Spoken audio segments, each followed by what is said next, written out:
की, भारत माता की जय श्री राम। जोर से बोलो, আবার বলো, সবাই মিলে। সমবেত রাষ্ট্রবাদী দেশপ্রেমিক আমার তরুণ তাজা যুব মোর্চার কর্মী সমর্থক শুভানুধ্যায়ী বৃন্দ, আপনাদের সবাইকে আমি আন্তরিক শুভেচ্ছা জানাই, গৈরিক অভিনন্দন জানাই। আমাদের বারুইপুরের অনেকটা পথ জুড়ে মাইক দেওয়া আছে। এখানকার সম্মানীয় নাগরিক বৃন্দ, গণদেবতা, জনতা জনার্দন, যারা আমাদের কণ্ঠস্বর শুনতে পাচ্ছেন, তাদের প্রত্যেককে আমি আন্তরিক শ্রদ্ধা, শুভেচ্ছা এবং অভিনন্দন জ্ঞাপন করি। আমাদের প্রেস মিডিয়ার বন্ধুরা স্থানীয় এবং কলকাতা থেকে অনেকে এসেছেন। আমি তাদের সবাইকে আগাম নতুন ইংরেজি বছরের শুভেচ্ছা জ্ঞাপন করি। আজকের এই কর্মসূচি আপনারা জানেন যে আমাদের দলের 7টি মোর্চা রয়েছে। তার মধ্যে একটি মোর্চা হলো অত্যন্ত প্রাণবন্ত লড়াকু সংগ্রামী মোর্চা, যুব মোর্চা। তারা এখানে একটি যাদবপুর সাংগঠনিক জেলার যুবক যুবতী অর্থাৎ তাদের সদস্যদের নিয়ে একটি সমাবেশের আয়োজন করেছে। এই সমাবেশের দুটো দাবি, একটা হলো শিক্ষান্তে চাকরি চাই, চাকরি দিতে হবে, মেধা অনুযায়ী চাকরি চাই। আরেকটা দাবি হলো পশ্চিমবঙ্গকে চোর মুক্ত পশ্চিমবঙ্গ গড়তে হবে। এই অঙ্গীকার নিয়ে আমাদের কয়েক হাজার যুবকর্মী আজকে বারুইপুরে এখানে সমবেত হয়েছেন। আমি যুব মোর্চাকে আন্তরিক অভিনন্দন এবং কৃতজ্ঞতা জানাই। এই কর্মসূচির ব্যবস্থাপক মলয় চ্যাটার্জি, যুব মোর্চার সভাপতি, তাকে সাহায্য করেছেন আমাদের তমস চ্যাটার্জি, শুভঙ্কর চ্যাটার্জি ও অঙ্কিত দে। আমাদের মধ্যে বিভাগের দেবজিৎ ভাই এসেছেন, সহসভাপতি অধ্যাপক গৌরব লামা এসেছেন, আমাদের বোন সঞ্চালিকা আছেন, সর্বোপরি পশ্চিমবঙ্গ বিজেপির যুব মোর্চার সভাপতি, কৃতি চিকিৎসক, অঙ্কোলজির অনেক বড় ডাক্তার, আমাদের ভাতৃপ্রতিম ডাক্তার ইন্দ্রনীল খান, তিনি এসেছেন এবং তার মূল্যবান বক্তব্য রেখেছেন। আমাদের একাধিক রাজ্য কমিটির সদস্য এখানে এসে উপবিষ্ট হয়েছেন। মাননীয় উত্তম কর মহোদয়, মাননীয় হরিকৃষ্ণ দত্ত মহোদয়, মাননীয় সংঘমিত্রাদি এবং আমাদের এন মোহন রাও সহ অন্যান্য রাজ্য পদাধিকারী বৃন্দ। আমাদের যাদবপুর সাংগঠনিক জেলার সভাপতি মহোদয় কলকাতায় ICCR এ আমাদের সাংগঠনিক মিটিং চলছে। আমি এবং ইন্দ্রনীল খান এখান থেকে গিয়ে সেটাতে যোগদান করব, ওখানে গেছেন। তার টিমের সুভাষিস লস্কর, বিশ্বজিৎ পাল এবং প্রদীপ্ত অর্জুন, সোমাশ্রী রায়, তারা এখানে মঞ্চে আছেন। এর বাইরেও এসসি মোর্চার রাজু মন্ডল, ওবিসি মোর্চার রঞ্জিত দেবনাথ এবং আমাদের ডায়মন্ড হারবার জেলার সাংগঠনিক সাধারণ সম্পাদক প্রাক্তন বিধায়ক দীপক হালদার এবং প্রাক্তন জেলা পরিষদ মেম্বার শিক্ষক সুবক্তা রঞ্জন বৈদ্য সহ আমার সম্মানিত মঞ্চ। আপনারা জানেন পশ্চিমবাংলায় গত 12.5 বছর এবং তার আগে 34 বছর এরা যদি এই দুটো দল, এখন এরা এ টিম বি টিম। দিল্লিতে যদি যান, কংগ্রেস হচ্ছে এ টিম, সিপিএম আর তোলামূল হচ্ছে তার বি টিম। আর পশ্চিমবঙ্গে যদি আসেন, এ টিম হচ্ছে তোলামূল আর বি টিম হচ্ছে সিপিএম আর কংগ্রেস। যারা কিছুদিন আগে এখানে ইনসাফ যাত্রা, এদের অভিধানে এই ডিওয়াইএফআই না কেই আছে, গায়ে দেয় না মাথায় মাখে আমি জানি না, এদের অভিধানের কোথাও আপনি কোন বাংলা শব্দ পাবেন না, উর্দু শব্দ। ইনসাফ যাত্রা, এ বাংলা টাংলাতে নাই এরা, এদের তো এমনি বাপ ঠাকুরদা সব চিনে থাকে জানেন। এরা পশ্চিমবঙ্গে লেনা দেনার কোনো ব্যাপার নেই। এরা নেতাজিকে তোজর কুকুর বলেছিল, রবীন্দ্রনাথ ঠাকুরকে বুর্জুয়া কবি বলেছিল। এদের ইতিমধ্যে 4 বার একসঙ্গে বিরিয়ানি খাওয়া হয়েছে। পাটনাতে বিরিয়ানি খেয়েছে, বাঙ্গালুরুতে বিরিয়ানি খেয়েছে, মুম্বাইতে বিরিয়ানি খেয়েছে, আর কিছুদিন আগে সোনিয়া গান্ধীর সঙ্গে, মমতা ব্যানার্জির সঙ্গে, তার চোর কয়লা ভাইপোর সঙ্গে দিল্লিতে বসে সীতারাম ইয়েচুরি মানে মীনাক্ষীর জ্যাঠা, তিনি বসে ওখানে সমস্ত রকম করে এসে এখানে নাটকবাজি হচ্ছে। নাটকবাজি করে গেছেন বারুইপুরে। একদিকে তোলামূল, আপনাদের কিচ্ছু করতে হবে না, নিজেরাই নিজেদের গুতগুতি করে মরছে। কিছুদিন আগে এখানে চন্দন মন্ডল, দিলীপ হালদাররা আছে। আমি গেছিলাম জয়নগরের ওই গ্রামে, কি করেছে আপনারা দেখলে চোখে দেখতে পাবেন না। সেখানে এক অত্যাচারী উপপ্রধান তৃণমূলের, তাকে তৃণমূলের লোকেরাই খুন করে দিয়েছে। এখানে কদিন আগেই ঘটেছে বারুইপুরে। এখানকার যিনি এমএলএ বাবু আছেন, তিনি তো বিধানসভা থেকে আমাকে তাড়াতে পারলেই বাঁচেন। তিনি বিধানসভা থেকে আমাকে তাড়াতে পারলেই বাঁচেন। এমএলএ বাবু তিনি এখানে এসেছিলেন, এসে বলে গেছেন সিপিএম সামনে, পিছনে বিজেপি আছে এই খুনের পিছনে। আমরা কোথাও নেই, এদের আপনাদের কিছু করতে হবে না, এমনিতেই এরা চলে যাবে। আপনারা শুধু জনগণকে ঐক্যবদ্ধ করুন, মানুষকে জাগ্রত করুন। আমি 34 বছরে আমাদের শিক্ষা, আমাদের কর্মসংস্থান, শিল্পকে ধ্বংস করা সিপিএম এর বিরুদ্ধে বলে আমি আপনাদের বেকার যুবক যুবতী এবং যুব সমাজকে কিভাবে ধ্বংসের কিনারায় এই মমতা ব্যানার্জি আর তার কোম্পানি নিয়ে যাচ্ছে, সে কথা 2-4 কথায় বলে আমি প্রস্থান করব। আপনারা 34 একটু আগে রঞ্জন বলছিল যে প্রাথমিকে ইংরেজি তুলে দিয়েছিল 15 বছর ধরে, লিখেছিল মাতৃভাষায় মাতৃদুগ্ধ। 15 বছর পরে ইংরেজি ফিরিয়ে এনে বলেছিল ভুল করেছে। কম্পিউটার প্রচলন বন্ধ করে দিয়েছিল এই কমরেডরা, এবং পশ্চিমবাংলার শিল্পের যে সর্বনাশ হয়েছে তার শুরু এদের সময়কালে হয়েছিল। আপনারা জানেন 1 কোটি বেকার পশ্চিমবাংলায় সৃষ্টি করে 2 লক্ষ কোটি টাকা ঋণের বোঝা চাপিয়ে বাংলাকে ধ্বংস করে চলে গেছে। আপনি কলেজে স্কুলে যেখানে যাবেন সেখানে দেখবেন সিপিআইএম এর নেতাদের আত্মীয় স্বজনরা তারা সেই সময়কালে তারা চাকরি পেয়েছে। এ কথাটা সত্য।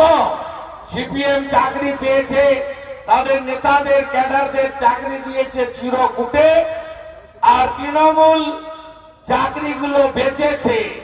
অর্থাৎ কয়েনের এদিক যা ওদিক তাই। আপনার আমাদের এই বাংলায় কংগ্রেস টেস্টেড এবং রিজেক্টেড, সিপিএম টেস্টেড এবং rejected, Trinamool tested, would be rejected. Rejected এর পথে হ্যাঁ কি না বলুন? তৃণমূলকে কেউ ভোট দেবে? আর ভোট দেবে না তৃণমূলকে। তাই একমাত্র টেস্ট আপনারা বিজেপি সরকারের পাননি। আপনাদের হাতে স্মার্টফোন আছে, টিভি দেখেন, আপনারা বেড়াতে যান, তীর্থ করতে যান, আপনারা কামাখ্যা মায়ের মন্দিরে পুজো দিতে গিয়ে আসামের চিত্রটা দেখতে পাচ্ছেন, হেমন্ত বিশ্ব শর্মা কিভাবে পরিবর্তন করেছে। আপনারা উত্তরপ্রদেশে যখন যান, বেনারসে কাশীধামে যখন যান, অযোধ্যায় যখন যান, 22শে জানুয়ারির পরে তো আরো বেশি করে যেতে হবে। আপনারা উত্তরপ্রদেশের পরিবর্তন আপনারা দেখতে পেয়েছেন। আপনারা মধ্যপ্রদেশের মহাকালে উজ্জয়িনীতে যখন যান, তখন মধ্যপ্রদেশের শিবরাজ সিং চৌহানের নেতৃত্বে বিজেপি সরকার কিভাবে পরিবর্তন এনেছে প্রতিটা ক্ষেত্রে, আপনারা সেই জিনিস দেখে এসেছেন বাংলার মানুষ। তাই বাংলাতে একমাত্র বিকল্প, বিশ্বাসযোগ্য বিকল্প নো সেটিং অপোজিশন এবং সুশাসন আর সুরক্ষা, এই দুটো যদি কেউ দিতে পারে সেটা ভারতীয় জনতা পার্টি পারবে। আমাদের দুটো লক্ষ্য, বাংলার মানুষকে সুশাসন দেওয়া আর বাংলার মানুষকে বিশেষ করে মা বোনেদের, সংখ্যালঘুদের, দলিতদের, জনজাতিদের, প্রান্তিক মানুষদেরকে, সুন্দরবনে থাকা মানুষদেরকে সুরক্ষা প্রদান করা। এই দুটো কাজ যদি কেউ করতে পারে ডবল ইঞ্জিন সরকার পারবে, নরেন্দ্র মোদীর আশীর্বাদ ধন্য সরকার পারবে, রাষ্ট্রবাদী সরকার পারবে, বিজেপি পারবে, অন্য কেউ পারবে না। তাই আপনাদের কাছে আমি বলবো যে পশ্চিমবঙ্গে বেকার যুবক যুবতীদের অবস্থা কি? অবস্থা ভয়ঙ্কর। পশ্চিম বাংলার এই বর্তমান মুখ্যমন্ত্রী, যিনি আমার কাছে নন্দীগ্রামে 1956 ভোটে হেরেছেন, মানে কম্পার্টমেন্টাল মুখ্যমন্ত্রী, সেই মুখ্যমন্ত্রী ভোটের আগে বলেছিলেন যে আমি ডবল ডবল চাকরি দেব। আপনি বলুন তো বিগত দিনে আজ থেকে 50-100 বছর আগে বাড়ির ছেলেকে মেয়েকে শিক্ষাদান করা হতো কেন? তার জেনারেশনের জন্য। এখন শিক্ষাদান করা হয় কেন?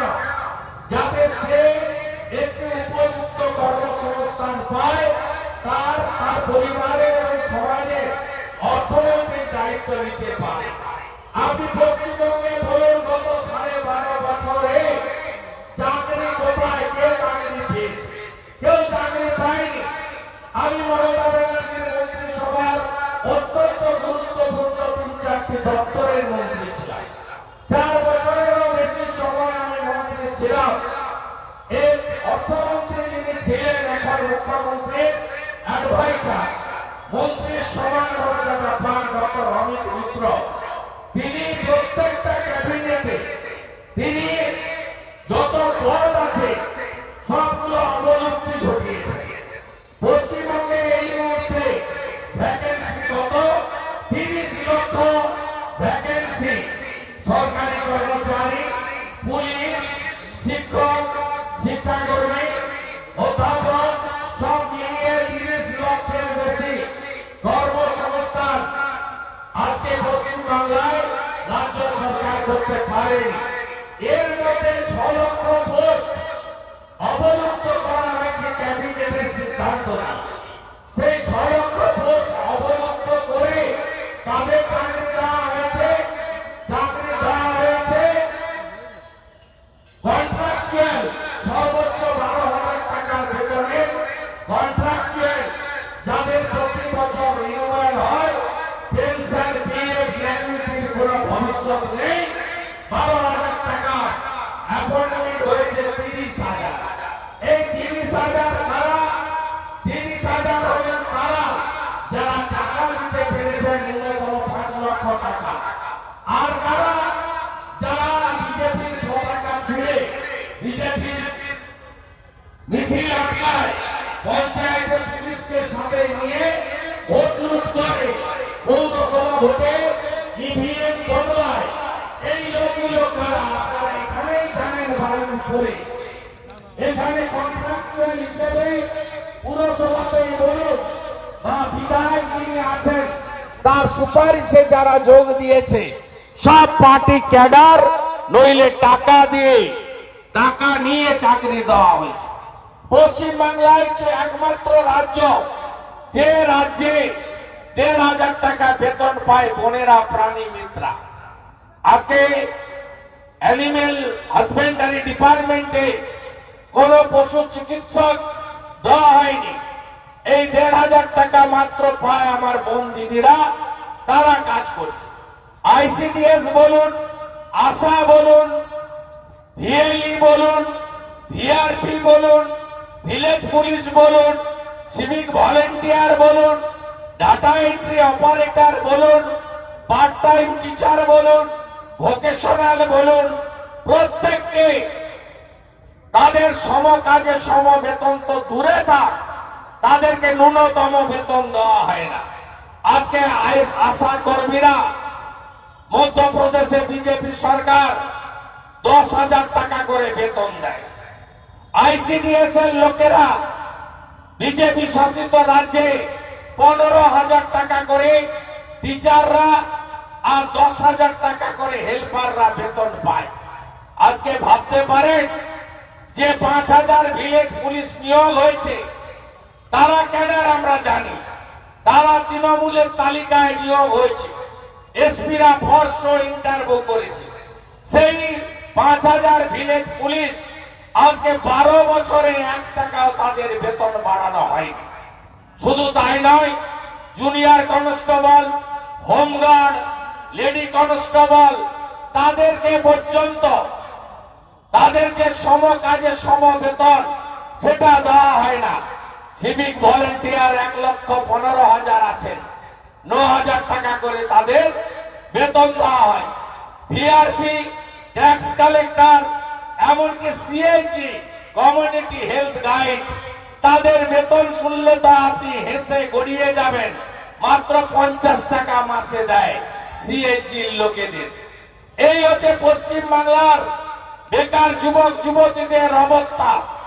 এই পশ্চিম বাংলাতে কর্ম বিনিয়োগ কেন্দ্র ছিল আগে 41টা, সব কর্ম বিনিয়োগ কেন্দ্রে তালা বন্ধ। আপনার ভাই বোন বা আপনি নিজে নাম নথিভুক্ত করতে পেরেছেন কোথাও? উত্তর হবে তোমার দেখা নাই রে, তোমার দেখা নাই। মমতা ব্যানার্জি আজ থেকে 5-6 বছর আগে একটা ঢপের চপ, তিনি তো সত্যি কথা বলেন না, মিথ্যা লগ্নে জন্মেছেন, সব সময় মিথ্যা কথা বলেন আর মোদীজি স্কিমগুলোর নাম বদল করেন। এই মমতা ব্যানার্জি বলেছিলেন আমি যুবশ্রী চালু করলাম, 1 লক্ষ লোকের নাম এমপ্লয়মেন্ট ব্যাংকে তুললাম, এখান থেকে চাকরি হবে আর আপনাদের নতুন নতুন নাম উঠবে এবং আপনারা যতক্ষণ না চাকরি পান 1500 টাকা করে বেকার ভাতা পাবেন। আপনারা বলুন কার কার নাম আছে আমার যুবক ভাইরা, যুবক বোনেরা, বলুন আপনারা এমপ্লয়মেন্ট ব্যাংকে নাম আছে, বেকার ভাতা পান, যুবশ্রী পান, একজনও উত্তর দিতে পারবেন না। এ তো গেল সরকারি চাকরির কথা। শিক্ষা, প্রাইমারি, আপার প্রাইমারি, শিক্ষাকর্মী, এমনকি পাবলিক সার্ভিস কমিশন, সেখানেও চাকরি সব লুট হয়েছে, খাতা বদল হয়েছে। আমি আরটিআই করেছিলাম আমাদের পাবলিক সার্ভিস কমিশন অফিসে, অনেক লড়াইয়ের পরে একটা সাল পেয়েছি, 15-16তেই যা কেলেঙ্কারি আছে, খুব রাগে মগরাহাটের ভিডিও। আমি গিয়ে বলে এসেছিলাম এই ভিডিও 2 নম্বরই করে টাকা চাকরি পেয়েছে। আমি 50টা ভিডিওর নাম বলে দিতে পারি যারা 15, 16, 17, 18তে চাকরি পেয়েছে। তারা কেউ যোগ্যতায় চাকরি পায়নি, তারা পিএসসি তে ম্যানেজ করে, কেউ টাকা দিয়ে 25 লক্ষ টাকা দিয়ে, আর কেউ তৃণমূলকে ধরে রাজনৈতিক প্রভাব খাটিয়ে। আপনি ভাবতে পারেন পাবলিক সার্ভিস কমিশনের মতো এত উঁচু মার্গের একটি সংস্থা, বেঙ্গল ক্যাডার যেখানে ডিএসপি হয়, ডাব্লিউবিসিএস হয়, সেখানে পর্যন্ত 2 নম্বরই করেছে। তাই এই ভিডিওদের একটা বড় অংশ মানরেগার চুরিতে আছে, আবাস যোজনার ভুয়া তালিকাতে আছে, দুয়ারে সরকারের ধাপ্পাবাজিতে আছে, পঞ্চায়েতে ভোট লুট করাতে আছে। আর লোকসভাতে আপনাদের সতর্ক থাকতে হবে। ইতিমধ্যে ভোটার তালিকায় ওপার থেকে ডিঙ্গি আসা জামাত হেফাজত রাজাকারের নাম তুলছে। আমাদের নেতা অমিত শাহজি আজ তক টিভি চ্যানেলে কিছুদিন আগে ইন্টারভিউতে বলেছেন সিএ মানে কারো নাগরিকত্ব কাড়া নয়। আর ভারতে বসবাসকারী সংখ্যালঘু মুসলিম যারা ভারতে আদি অনন্তকাল আছেন, তাদের একজনকেও ভারতীয় জনতা পার্টির সরকার উচ্ছেদ করেনি, ভবিষ্যতেও করবে না। কিন্তু 72টা জায়গায় বিএসএফ এর জমি না দিয়ে, বেড়া না দিতে দিয়ে যেভাবে লোক ঢুকাচ্ছে, এই রাস্তা তো আর নাই আপনার হাতে। এই যে গোসাবা থেকে বারুইপুরের রাস্তা, আর ওদিকে আপনার বাসন্তী এক্সপ্রেসওয়ে ঘটকপুকুর, এই রাস্তা দিয়ে গোটা পশ্চিম ভারতবর্ষে যত গুন্ডা দুষ্কৃতকারী জঙ্গি ঢুকানোর কাজ করছে মমতা ব্যানার্জির সরকার। আপনি ইন্দোরে সেক্স র্যাকেট ধরা পড়েছে, এখান থেকে সাপ্লাই হয়েছে। দিল্লিতে জাহাঙ্গীরপুরীর দাঙ্গা, এখান থেকে সাপ্লাই হয়েছে। ফিরোজ বলে একটা ছেলেকে অ্যারেস্ট হয়েছে। আপনার এই যে কিছুদিন আগে হরিয়ানা সেখানে যে ঘটেছে ঘটনা, সেখানেও সাপ্লাই হয়েছে পশ্চিমবঙ্গ থেকে। এই পশ্চিমবঙ্গ শুধু চাকরি থেকে নয়, পশ্চিমবঙ্গকে আজকে জঙ্গিবাদ এবং দেশের স্বার্থে পশ্চিমবঙ্গকে একটা অন্য জায়গায় নিয়ে গেছে। বারুইপুরে গত বছর বাসা ভাড়া করেছিল লালটু শেখ, আব্দুল মান্নান, দুজন বাংলাদেশি। এদের এক একজনের বাড়ি থেকে 17টা করে এপিকের কার্ড পাওয়া গেছে, এনআইএ তুলে নিয়ে গেছে। আমার বারুইপুরের হিন্দু মুসলিম নির্বিশেষে ভারতীয়দের কাছে আমার আবেদন, ঘর ভাড়া দেওয়ার আগে, জমি কেনা বেচা করার আগে দয়া করে দেশের স্বার্থটা দেখবেন।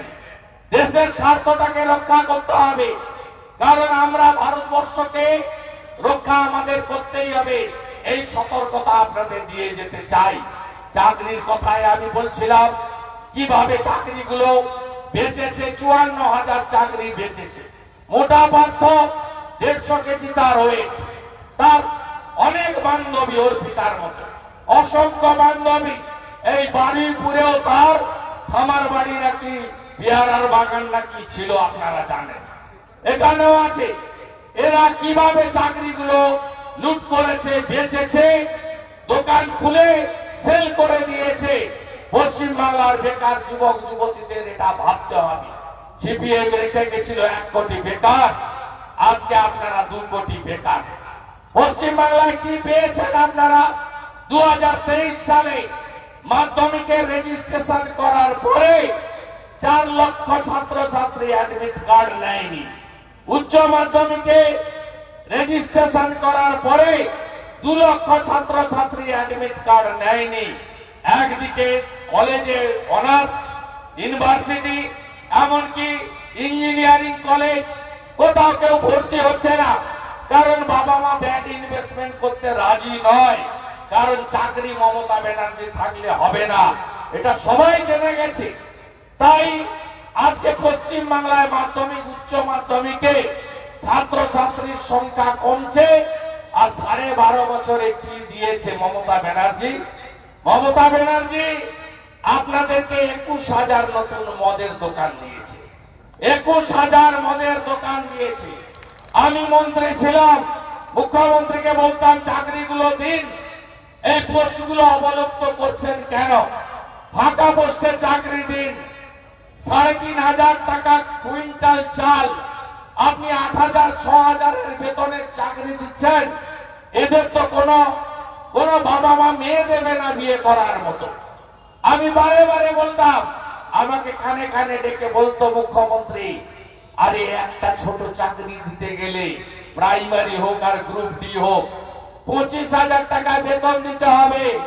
ওর বাড়িতে ভোট কটা? 4 বা 5টা ভোট। আর আমি যদি ওই 25,000 টাকাকে 50টা বাড়িতে 500 করে দিয়ে দিই, তাহলে 50 গুণিতক 4, 200 ভোট আমার সলিড হয়ে গেল। তাহলে আমাকে ভোটে জিততে গেলে নোট দিতে হবে আর ভোট নিতে হবে। চাকরি দিয়ে তো ভোট আমি পাবো না, তাই চাকরি আমি দেব না। শুভেন্দু, ভুল করবি না, অঙ্কটা একটু ভালো করে কষে চলতে হবে। এই হচ্ছে এই রাজ্যের মুখ্যমন্ত্রীর কিছু। এই রাজ্যের মুখ্যমন্ত্রী তিনি শিল্প বিরোধী। এই রাজ্যের নেত্রী বটে, শিল্প ভাগান গুজরাটে তৈরি করা কারখানাকে ডিনামাইট দিয়ে উড়িয়েছেন। 2021-এর আগের কথা বলবো না, 2021-এ 5ই মের পরে চন্দননগরের Gondalpara jute mill, Bhadreswar jute mill, Naihati jute mill, আমাদের গুপ্তিপাড়ায় কেশরাম রেয়ন, ডানকুনির বিস্কুট কারখানা, অসংখ্য ছোট বড় কারখানা বন্ধ হয়েছে এই 2.5 বছরে। আর এই রাজ্যের মুখ্যমন্ত্রী তিনি ডাবরকে ভাগিয়ে দিয়েছেন মধ্যপ্রদেশে। এই রাজ্যের মুখ্যমন্ত্রী তিনি শিল্প বিরোধী, তার সরকার জমি দেবে না, তাই শিল্প হবে না। পরিযায়ী শ্রমিক কত ছিল? বাম আমলে 5,20,000। এই পিসি আর ভাইপোর আমলে কত? পিসি ভাইপোর আমলে 50 লক্ষ পরিযায়ী শ্রমিক হয়েছে। বাইরের রাজ্যে তারা থাকে।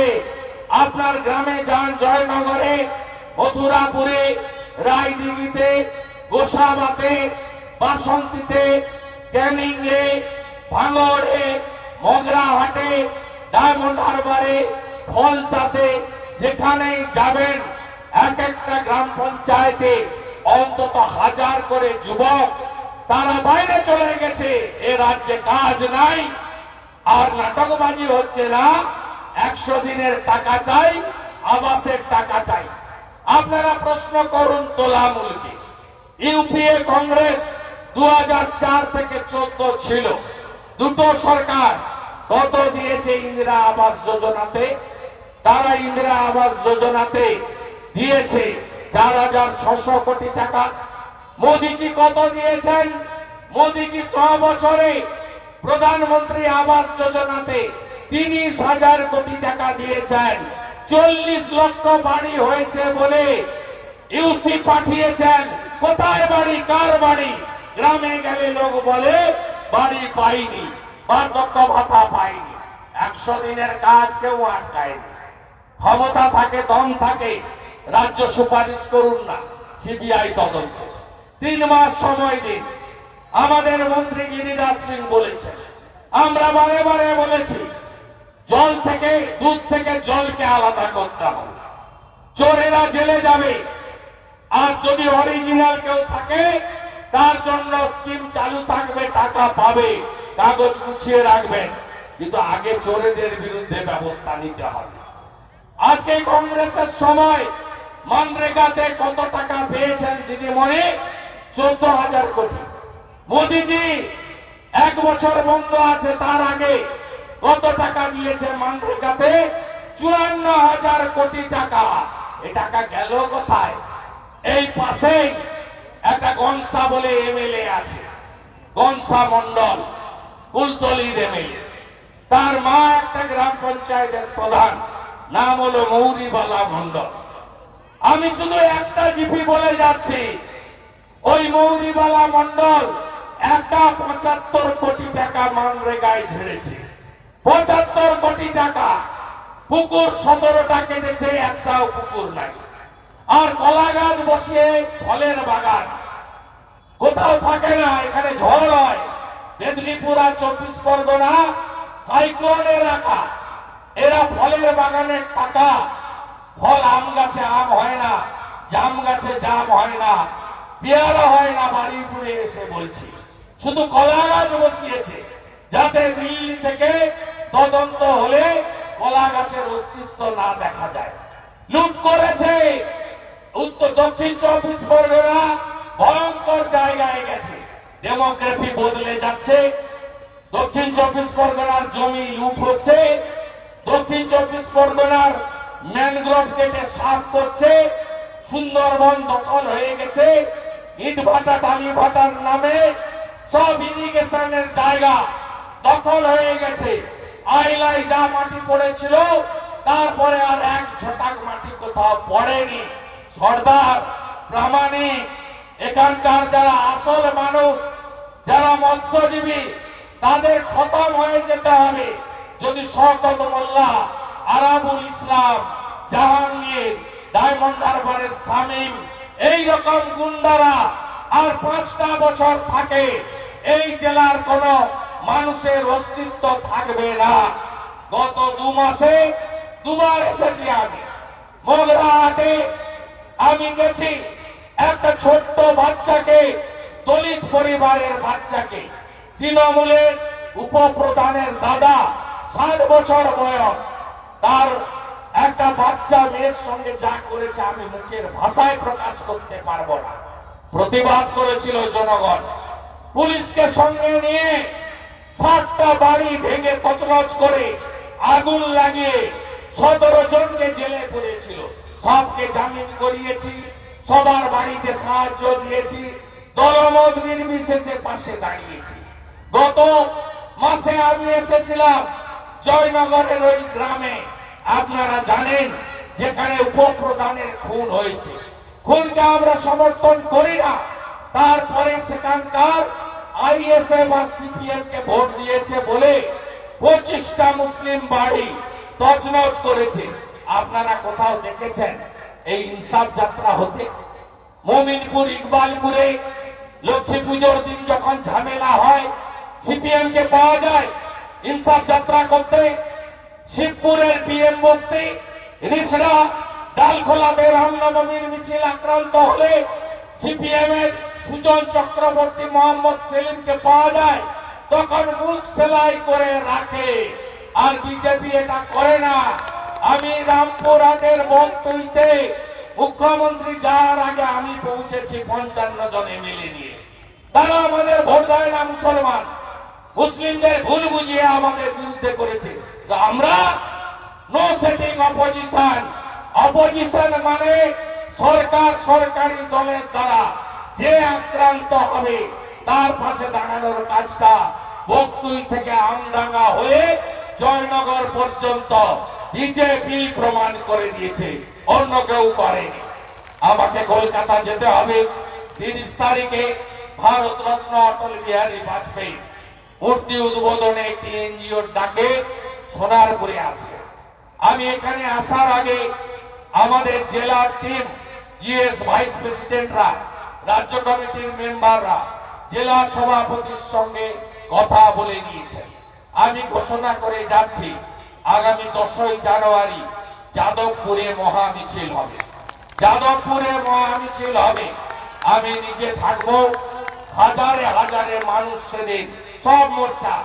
আজকে তো আপনারা একটা শর্ট ফিল্ম দেখালেন, একটা মোর্চা, আরো এমন 6টা মোর্চা আছে। যুব মোর্চা করেছে, মহিলা মোর্চাকেও নামাতে হবে মাঠে। আপনারা মা দিদিদের বলুন, আমরা লাডলি বাহিন দেব। আমরা শিবরাজ সিং চৌহানের কর্মসূচি লাডলি বাহিন আমরা দেব।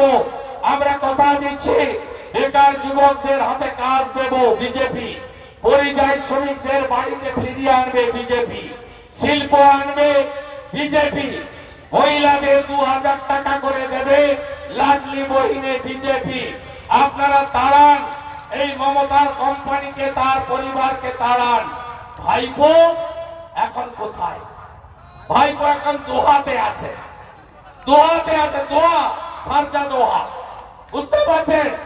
আচ্ছা বলুন তো, আপনি আগেও বিদেশ ভ্রমণ করতেন, আপনার আগেও উইকেন্ড ছিল, ইয়ারএন্ড ছিল, এখনো করছেন। I have no objection.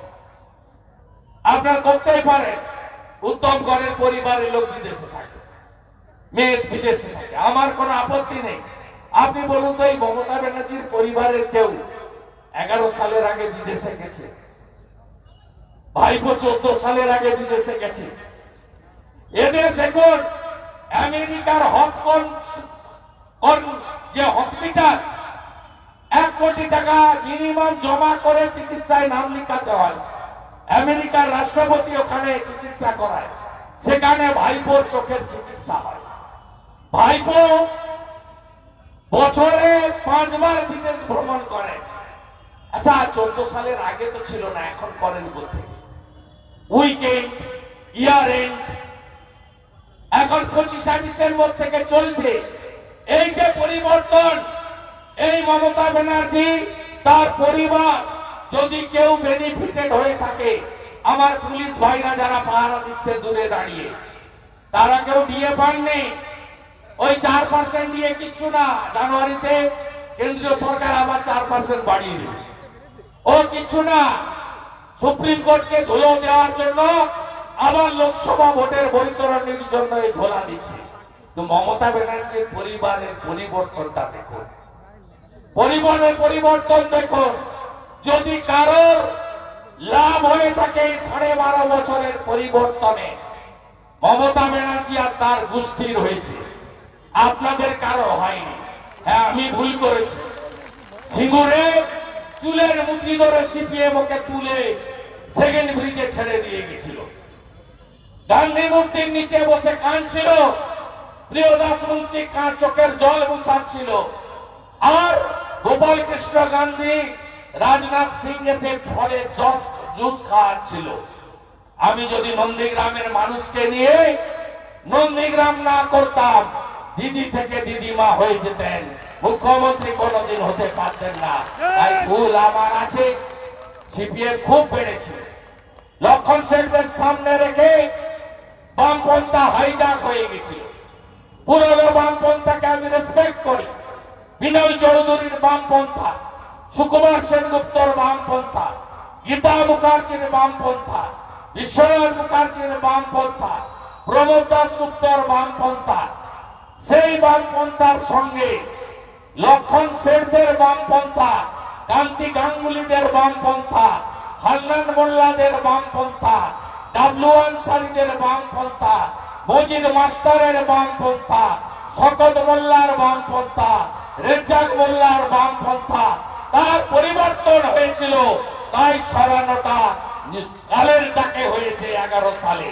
আবার সময় এসেছে এই রাজ্য থেকে পিসি ভাইপোকে বিদায় দিতেই হবে, বাঁচাতেই হবে বাংলাকে। শিক্ষা, সংস্কৃতি, কর্মসংস্থান, শিল্পায়ন, কৃষকের অধিকার, এই বাংলার মানুষের অধিকার, নারীদের সুরক্ষা, নারীর হাতে ক্ষমতায়ন আমাদের করতেই হবে। আপনাদের সকলকে আমি অনুরোধ করব, আমার যুবক ভাইরা, আগামী কয়েকটা দিন পরে নতুন বছরে পা দেবো আমরা, ইংরেজি বছর। ওই ইংরেজি বছরে সবচেয়ে বড় কাজটা কি করতে হবে?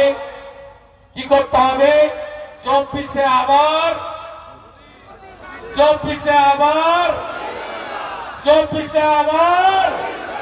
फिर एक बार अगली बार 24-ए आबार मोदी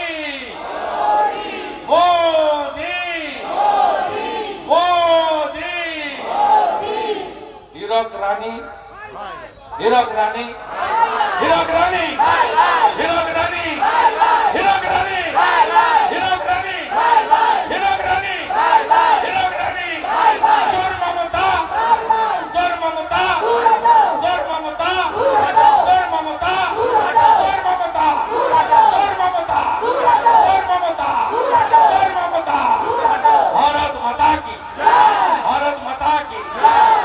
জানুয়ারি দীপাবলি হচ্ছে তো, প্রদীপ জ্বলছে তো, দেখা হবে। ভালো থাকবেন। শনিবার সোনারপুরে আর 10 তারিখের মিছিলে বাড়িতে কেউ থাকবেন না। হাজারে হাজারে যাদবপুর বিজেপির ঘাঁটি, ইনসাফের নামে তৃণমূলের বিটিমকে এখানে কোনো জায়গা দেওয়া হবে না। এই লড়াই চলছে, এই লড়াই চলছে।